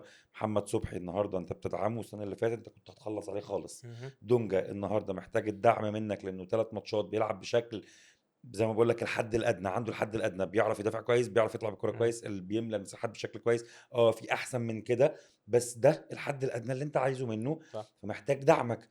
سيف الدين الجزيري، عدي الدباغ، اتكلم كتير، حلو. الناحيه التانية ديانج، محمد شريف، مش محمد مجدي قفشه. فانت عندك عدد كبير من اللعيبه محتاج دعم الجمهور ده عشان يبقى احسن. مم. حلو الكلام. انا عاجبني انه اللعيبه بدات تركز في الملعب اكتر. دونجا صح. بدا يركز في ايوه الملعب، دي حقيقه. حسام عبد المجيد مركز في الملعب، الونش مركز في الملعب، محمد صبحي مركز في الملعب، ناصر منسي طول الوقت مركز في الملعب. اللعيبه عبد الله السعيد دفنت اللي مركز في الملعب. ناصر ماهر بدأ يركز في الملعب اكتر ويتخلى شويه عن الطباع اللي كانت عنده الموسم اللي فات بتاع ان انا لما بتغير بلوي وشي ايوه وبخبط في ايوه. الحاجات والبتاع. في انتظار عودة احمد حمدي لانه قوة ضاربة في خط الوسط ما هل حصلتش. هيرجع في ولا انتظار الازمه اللي 100%. حصلت لا 100% هيرجع. يعني هتتحل؟ هتحل 100%. اوكي. في على فكره انتظار احمد حمدي لما يرجع دي هتكون قوة قوه ضاربة. ضاربه في للزمالك في نص انتظار الملعب، قويه في انتظار عودة قوي احمد قوي. ربيع. ما اعرفش احمد ربيع هيلعب بكرة ولا لا، لانه الكلام بيقول ان هو المفروض ان هو هيلعب. في انتظار عودة احمد ربيع للتشكيل الزمالك بعد تعافيه من الاصابة. ما لعبش ولا ماتش منذ انضمامه من البنك الاهلي، بس لاعب ممتاز. طبعا. انا في انتظار انه اللعيبة دلوقتي يرجعوا مع اللعيبة اللي موجودين اوريدي دلوقتي في الزمالك اللي بدأوا يركزوا في الملعب. واخدين ثقة بالظبط الجمهور، واخدين كده. ثقة الفوز يعني ممكن يكسبوا فاركو بكرة وده الأوقع. فهيبقى لو بيراميدز فاز بالنتيجه دي ومع نتيجه الاهلي النهارده، لا الزمالك هيفرق. مع حاجه مهمه جدا، مع الطفرات في التعاقدات اللي عملها الزمالك. مهم. خوان الفينا، بيزيرا، عبد الحميد معالي، ادم اوكي. كايد. انا مش مقتنع قوي بشيكو بانزا، لسه محتاج اشوفه اكتر. حلو. اوكي. بس انا مقتنع لحد دلوقتي انه شيكو بانزا ده لما السيده الوالده تعمل رافائيل لياو في البيت. فاهم قصدي؟ هو نفس اهو اتصاب يا اخويا، نفس الستايل اهو بنفس اتصاب. فاهم قصدي؟ ف طفره في طب بما ان الصفقات انت بتاعت قلت الاستاذ على زي الفينا الزمالك. ده ولا الفينا، شايفه كينو جديد خطير ولا ايه؟ خطير. خطير انا ها. معجب بيه بشكل في ناس طلعت قالت ان هو لا يا جماعه ده لعيب خماسي ولا عادي اخره هيرقص لي طرقسين وبتاع وكده، انت مع الراي ده ولا لا راي طبعا، لا ده لا لا هو طبعا، ما مفيد؟ هو افكتيف على الجون وبيتحرك وبيباصي وبيتحرك، يعني بيتحرك في مساحات فاضيه كويس. مهم. بيعمل الكات انسايد كويس. اوكي. عنده فيجن في ان هو يباصي اللي هي الاوفرلاب باس ديت عشان يفتح السكند بول. مم. ممتاز. بيشوط على الجون كويس. طب انت عايز مين؟ انت لعيب برازيلي. يعني عايز ايه يعني فاهم؟ لعيب يعني هذا برازيلي. الرجل اللي قال هو يا سيدي لعيب خماسي. طب ما محمود عبد الحكيم كان لعيب خماسي، صح. وفي ال11 كان يكلفت اي حد يا قدامه، لهوي. يكلفت اي على حد فكره انا قدامه. كان عندي معلومه، في لعيبه كبار كانت بتخاف تخش عليه طبعا، عشان احراج، يعني ما اللي هو طبعا، انت ما طبعا هتحرجني فانا اي هخاف حد اخش. يتكسف يخش على محمود عبد الحكيم. اه. لعيب خطير. هو اخوان قلبنا كده. مم. بالمناسبه انا معجب جدا بادم كايد. الماتش اللي مودرن كان وحش، مم. حلو. الماتش اللي قبله كان ممتاز.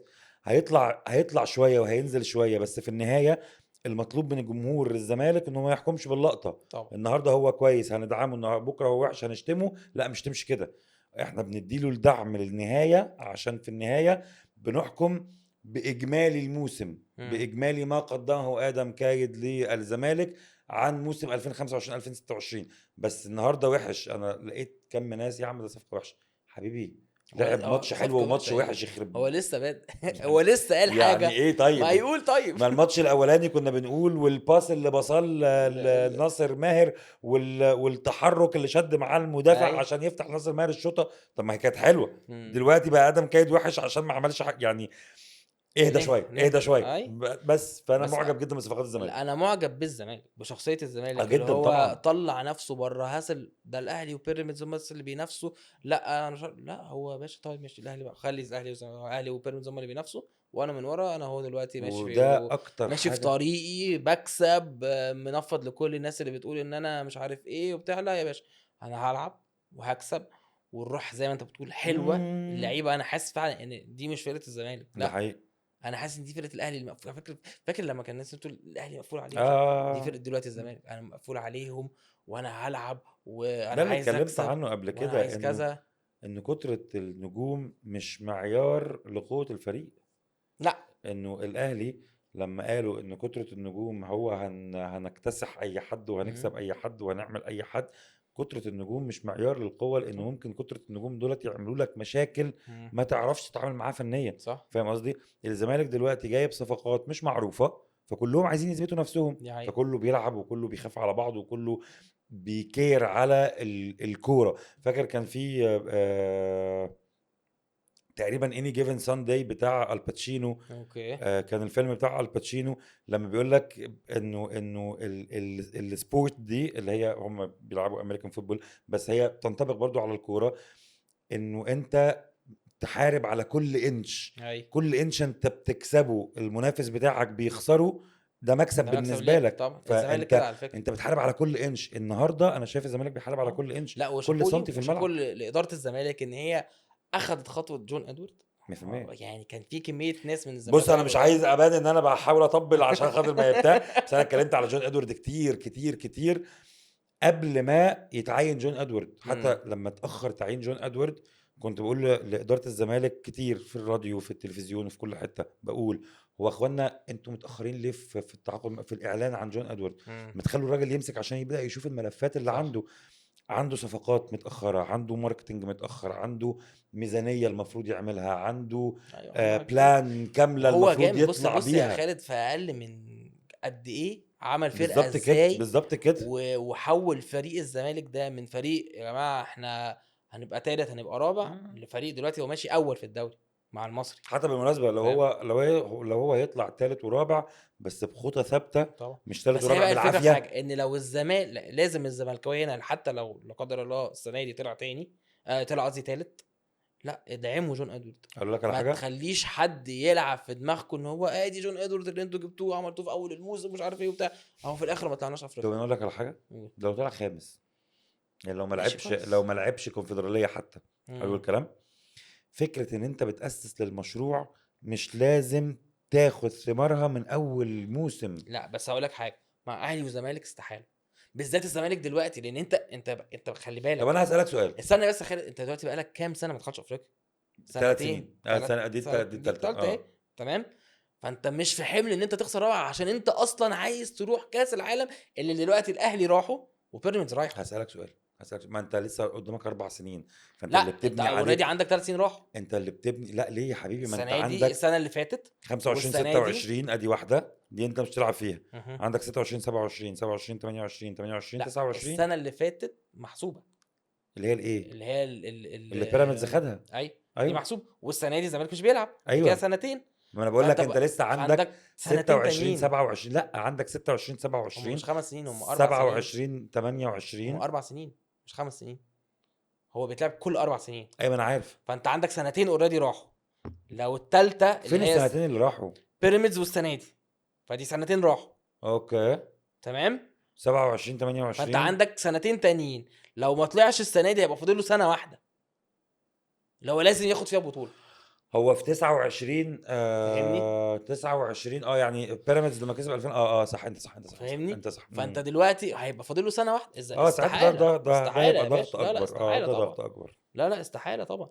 ده ضغط بس اكبر، هو بس لازم، ما يعنيش ان احنا نهد المشروع. لا طبعا هدش فاهم، مشروع، ضغط بس اكبر. بس هيحصل فيه حملات من ما طبعا جوه نادي 100%. الزمالك على جون ادوارد رهيبه، مم. رهيبه، وحملات مموله ومش عارف ايه. اذا كان دلوقتي وانت عارف كويس قوي ان في ناس في مجلس اداره نادي الزمالك بتحارب ده حقيقي. من تحت لتحت، بتحارب. انا عايز اقول لك ان انا جات لي معلومه،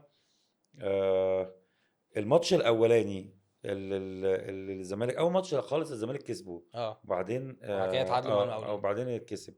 الماتش الاولاني اللي الزمالك كسبه كان في اعضاء مجلس اداره مستنيين الزمالك يخسر، كانوا عايزين الزمالك يخسر لحاجه في دماغهم، مش اعضاء مجلس اداره حاليين، مش اعضاء مجلس اداره سابقين.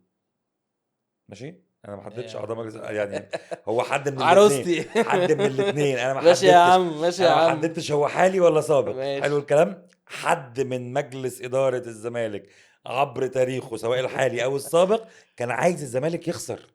انا ما شفتش كده الصراحه، طبعا انا ما شفتش كده طبعا. ولو الزمالك وقع في فتره من الفترات هتلاقي كل السكاكين اتسند. عشان كده بقول لجمهور الزمالك انه ادعم، من ادعم المفترض جون أودو يبقى ده. اذكى من كده شويه، وما ينساقش ورا الحاجات دي، عشان في النهايه هو اللي هيبقى خسران لما فرقته تقع. لا وكمان انت شايف قدامك فرقه السهم بتاعها طالع، بالظبط، ما ادعمها يا باشا، تهدهاش، حتى لو حصل حاجه ما ادعم يا تهدهاش. باشا، ادعم. فانا من هنا بقول يعني ادعم اوجون ادوارد ده هيبقى حاجه كويسه جدا للزمالك.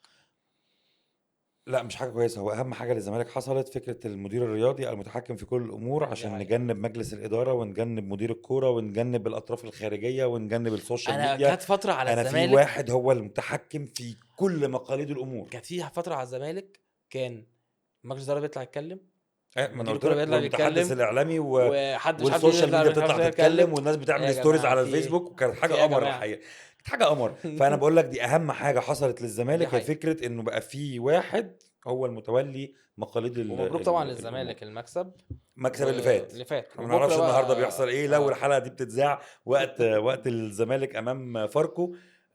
بنتمنى طبعا انه زمالك اهلي بيراميدز، الاكتر ان انا ببارك للاسماعيلي اول فوز طبعا. اتمنى، انت عارف ان والاكتر ان انا ببارك للمصري المستوى المميز اللي ظهر بيه في الاونه الاخيره، وتعادله مع بيراميدز في الجوله اللي فاتت، بس وتصدره انا متعاطف للمسابقه. اكتر مع الاسماعيلي اكتر من مصر، ما اعرفش ليه، لان حاسس ان الاسماعيلي شباب. عارف انت لما الطرد جه انا فرحت، ما اعرفش يعني، اكني بتفرج اللي هو يعني بتفرج لميلان، فاهم اللي هو خلي بالك الله يعني. الاسماعيلي صعب انه حد ما يتعاطفش معاه.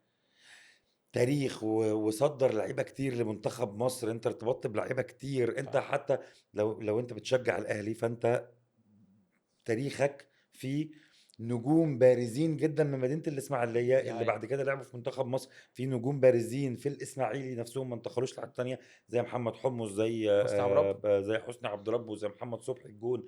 في عندك نجوم وصلاح ابو جريش. بارزين جدا، محمد صلاح ابو جريشه، محمد محسن ابو جريشه بعده، وهكذا وهكذا وهكذا. لا، علي ابو جريشه فكانت الكره المصريه. ده انت بتتكلم في التاريخ بقى، فاهم قصدي؟ م.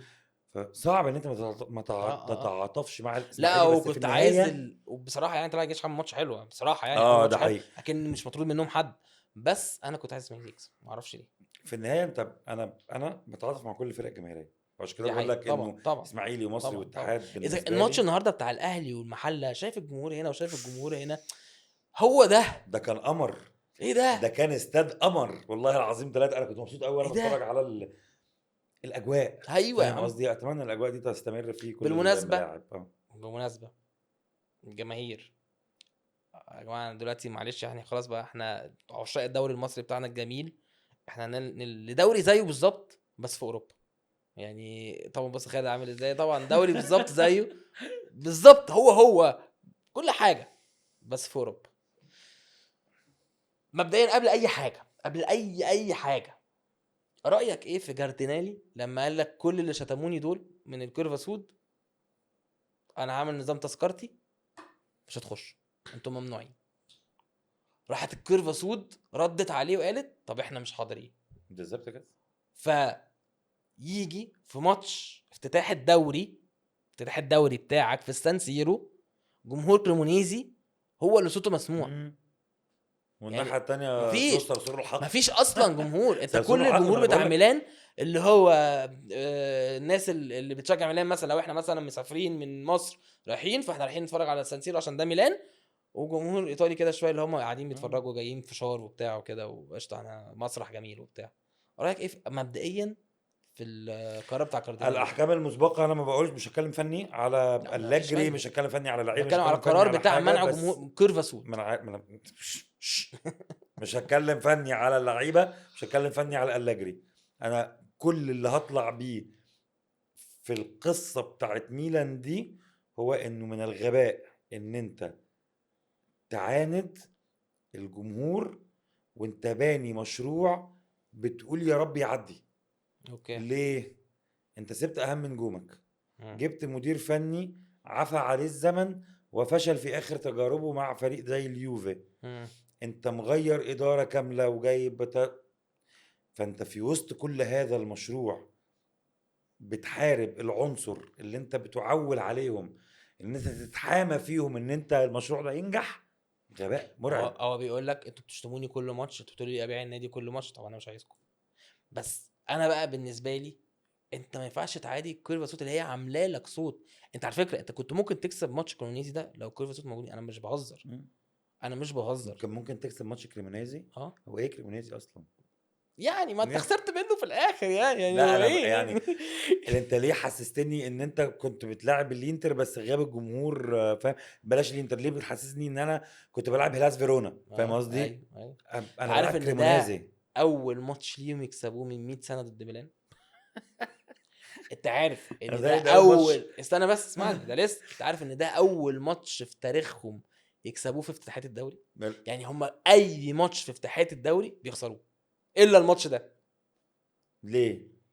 قرار احمق من شخص فاكر انه هيعرف يمشي الكون على مزاجه، فطفش عنصر الدعم اللي موجود بالنسبة للفريق في ظل عدم وجود نجومك الاساسيين. رافائيل لياو مصاب، ثيو هرنانديز مشي، اسماعيل بن ناصر ما بيلعبش، هو تيجاني اصلا رايندرز هو اصلا روح. قايل لك بن نصر ده بره اصلا، اه ما فيش اه اصلا، ما اه عندناش بن نصر. وتشيز معرفش ليه الصراحة، بس ماشي. تيجاني رايندرز روح.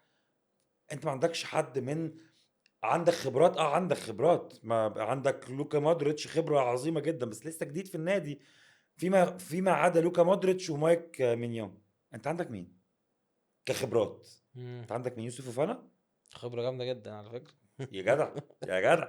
ابقى ريتشي لعيب جامد جدا جدا بس مش خبرة. انا يا استنى بس هقول شاري لك لعيب حاجه، جامد بس جدا بس استنى مش بس انا خبرة. هتكلم بقى فني انا معلش. بوليزيتش ممكن تعتبره من ضمن الخبرات يعني. انا عندي مشكله مع أليجري. انت بمناسبه ريتشي، انت قلت وريتشي شغال معاك طول البري سيزون، طول البري سيزون انت عمال تلعب ريتشي اول ماتش على في حاجة. الدوري اقعد يا باشا. ايه ده ايه ده الله ايه ايه ده يا بقى؟ عم ده. انا برضو ما انا قلت لك هو جايب مدرب عفى عليه الزمن، بعدين- فشل في تجاربه الاخيره. بعدين مودريتش ما تلعبوش يا باشا ريجيستا. مودريتش ده واحد هيوصلك لقدام كمية كور للمهاجمين بتوعك قد كده، بتلعبوا ريجيستا ليه ورا يا عم؟ اقلب الآية، ما تلاعب لوفتشيك ولاعب فوفانا هما اللي تحت مودريتش وانت هتاخد عنب. باشا ليه ليه؟ ما تلعب ريتشي ولاعب ياشاري ولاعب قدامهم مودريتش؟ لا احنا ما نخترع خلاص هو العجله. لا هم خلاص هو ابتدى انا بقول لك ماشي، هو خلاص هو ابتدى بلوفتشيك وابتدى بفوفانا وابتدى بمودريتش، ماشي يا عم بس اقلبهم. يا عم لعبت اول شوط لقيت ان مودريتش عمال يباص ويودي العيال من ورا، طب ما تقلب يا عم وهيوديك قدام قد كده. لا لا غلط. ليه؟ ازاي غلط يعني؟ انا اقول لك ليه. آه. لانه لعيب الكرييتر، لعيب الكرييتيف ما بيحبش يستلم بظهره. هو مين قال لو انت وديته، لو انت عايز تقلب فعشان تودي مودريتش هو اللي اللي يحرك الملعب من قدام، هيبقى هو اللي بيستلم بظهره من الكرة اللي جايه من ورا ماشي عشان يلف بيها بس يوزع. ده ما مودريتش، يحبش يستلم ده بظهره. مودريتش يا عم. مودريتش بالمناسبه، هو مودريتش كان في ريال مدريد بيلعب ايه وكان بيلعب ورا. ده ليه؟ في ريال مدريد. يا حبيبي اصل هي طريقه لعب. انت عارف انت شايف أصل هي لوفتشيك طريقة وفوفانا لعب. عملوا ايه؟ يا حبيبي هي طريقه لعب مش هتختلف من ريال مدريد لا ازاي يا لمنتخب خالد؟ كرواتيا لميلان. دي طريقه اللعب اللي انا بحب العبها، انه انا بحب اجي للملعب بوشي، بحب اجي انا اللي بفرق اللعب، فابقى شايف الملعب كله، عندي المساحه وعندي طب على الكرياتيفيتي. فكره انت على فكره هو فوفانا زي بيرلو. انا اقول لك على حاجه، هو بيرلو لو كان لعب 8 في ميلان ايام بيرلو، لو كان لعب 8 كان بقى بيرلو. لا طبعا انسى. لا طبعا تميز بيرلو انه كان بيلعب 6، ان ماشي هو اللي كان بيجي على الملعب بوشه. ماشي تيجاني رايندرز هو اللي كان بيجي على الملعب بوشه، كان بينزل يستلم الكره من عند الجون، وهو اللي بيجي يستلم هو اللي بيجي على الملعب يبقى بوشه. ممكن يبقى مشكلته في الاثنين اللي ما هو بيلعبوا. 100% مشكلته في الاثنين اللي قدامه، او خليتني اخبط المايه بتالت. ما هو 100% معلش مشكلته حبيبي. في الاثنين اللي قدامه. مودريتش، ياشاري، ريتشي. ياشاري وريتشي اتنين ديسترويرز كويسين. ياشاري بيعمل الحته الهجوميه كويس، ومن وراهم مودريتش هو اللي بيفرق، هو اللي يتحرك يمين شويه، يتحرك شمال شويه، يقف يوفر طاقته وياخد نفسه شويه. مودريتش يعمل اللي هو عايزه في الملعب. ما تربطش مودريتش دلوقتي بدور. انا مشكلتي مش في الدور اللي لعبه مودريتش، انا مشكلتي في الاتنين اللي اللي كانوا حوالين مع مودريتش. مودريتش بس. طيب هارد لك النهارده الانتر هيلعب ان شاء الله يخسر باذن الله. عندي حاجه ثالثه، آه. 3 الدفاع. انت آه. عندك بتلعب انت ما عندكش دفاع. الثلاثه الاقماع. انت ما انت على الله. انت الثلاثه اللي ورا على الله. لحد وبالمناسبه دلوقتي لسه بتستقبل، احنا بقالنا 3 سنين 4 سنين بتستقبل نفس الجول، عرضيه التك هوب جول، والتك. بص عرضيه هوب جول. بص إيه يا عم؟ انا لست متفائلا على الاطلاق بستوبينيان، على الاطلاق. ماشي، لست متفائل على الاطلاق ب اسمه ايه بافلوفيتش؟ لا اثيكامي. ماشي ماشي. لسه ما شفناش. مش متفائل. اتفرجت على فيديوهات مش متفائل. مم. انا مش متفائل. 3 اللي في النص انا بحبهم كويسين، حلو الكلام، ماشي بس ما يلعبوش مع بعض. ماشي ماشي، يعني ما ينفعش في ملعب واحد يبقى فيه تومورو وبافلوفيتش يا لهوي. الاثنين جنب بعض، مش هتنفع. انت محتاج في العشر، في تالت؟ ال6 ايام اللي جايين دول، لا انا كنت بشوف التاريخ، في ال6 ايام اللي جايين دول انت محتاج مدافع كلاس ايه. حتى لو هتروح تجيب راموس من مونتيري المكسيكي يلعب معاك، انت محتاج مدافع كلاس ايه عنده خبرة، قادر على قيادة الخط الخلفي. والله العظيم بس كده. اكنك قاعد معاه. احنا كنا لسه انا والناس الميلانويه يعني اللي بنتكلم بعد الماتش مم. كنا لسه بنقول كده، ما تروح تجيب تياجو سيلفا يا عم، مثلا واحد والله مثلا لاعب معاك وعارف الدوري الايطالي وبتاعه واتحط تحت مليون هات ضغط راموس. راموس لسه لحد دلوقتي ممكن يأدي. اتفرجت عليه خطير، وبيلعب وبيتزحلق يعني راموس راموس لحد دلوقتي زي ما لحد هو. لما يموت عامه اه بالظبط كده يعني. زي ما انت لما جبت كاير كده واحد خبره مش عارف ايه وبتاع بالظبط، ما هي ولعبته دي. وبتاع. انت الموسم بتاع السكوداتو ورجوعك للابطال اللي فرق معاك انه كاير بدا ينظم الخط الخلفي، وان ابراهيموفيتش بدا ينظم الخط الامامي، فبقى عندك عنصرين خبره تقلتين في الملعب. دي حقيقة. على الرغم من ان انت كان عندك الفرقه كلها مشروع، بس كان عندك تقلتين في الملعب هم اللي بيوجهوا الناس، ملمومين حواليهم. هم اللي بيوجهوا الناس. مم. فكره ان انت تلعب بخط كامل ما فيهوش واحد عنده خبره، دي فكره مزعجه جدا بالنسبه لي. قول في الخط الامامي عندك بوليزيتش. تخيل اكتر واحد عنده خبره فيهم جابيا مثلا. ده يعني تخيل يعني. انا هختم الحلقه. بصوا اشوفكم الحلقه اللي جايه، عشان فكره انه جابي اكتر واحد عنده خبره دي طب قفلتني معلش جدا. قبل ها انت متفائل بايه؟ السيزون ده توب فور؟ بس انا مش هقول لك الدوري، توب فور. ده كان وقتي معاكم، اشوفكم الحلقه اللي يعني جايه مش عشان متفائل. همسك شاعر دلوقتي اضربه علقه يعني. لا مش متفائل خالص، بالتوب فور حتى. مش متفائل بالتوب 10. لا انا بصراحه انا بحب أليجري وانا متفائل بالتوب فور بصراحه. هنشوف يعني، هنشوف. الميلانويه بقى عشان طبعا السيكتور الكبير من البودكاست كان جمهور الكره المصري يعني. رايكم ايه؟ توب فور مع أليجري ولا زي ما خالد بيقول بره التوب فور؟ ده متروك لحضراتكم. طبعا هنتكلم عن ماتشات الدوري الايطالي، بس لما تبدا وتسخن شويه. نابولي كسب اول ماتش، الانتر لسه ما لعب، يوفنتوس كسب الحاجات دي برضه. كلها، يوفي طبعا. هنتكلم على ماتشات الدوري الايطالي، وزي ما بنتكلم على ماتشات الدوري المحلي. لايك شير سبسكرايب. اتمنى تكون الحلقه عجبتكم. الريكومنديشنز بتاعتكم هي الاساس في الحلقات اللي جايه، زي ما هي في الحلقات اللي فاتت. تابعوا الحلقات اللي فاتت، او شوف الحلقه دي، قول لنا رايك في اللي اتقال، وريكومند علينا نتكلم على ايه في الحلقه اللي جايه. ولو انت مختلف معانا، الاختلاف في الاراء لا يفسد للود قضيه على الاطلاق. نتناقش مع بعض بادب كده، عشان خاطر ايه؟ عشان شتمت بما فيه الكفايه والله العظيم، ومش مستعد اتشتم تاني. فايه، فمع بعضينا كده عشان بس عايز اقول قبل حاجه القعده قبل ما نختم، تحلو. معلش انا اسف، انا بس عايز اشكر محمود شاعر، هو اللي عامل لنا الانترو والاوترو بتوعنا، طبعا فشكرا يا محمود وشغل هايل بصراحه. شكرا لمحمود على الانترو والاوترو، وشكرا لاور نيو سبونسر بلو بس. شكرا جزيلا. شوفوا الحلقه اللي جايه، ما تنسوش اللايك وشير وسبسكرايب والحاجات ديت، وشوفوا الحلقه الجايه. سلام.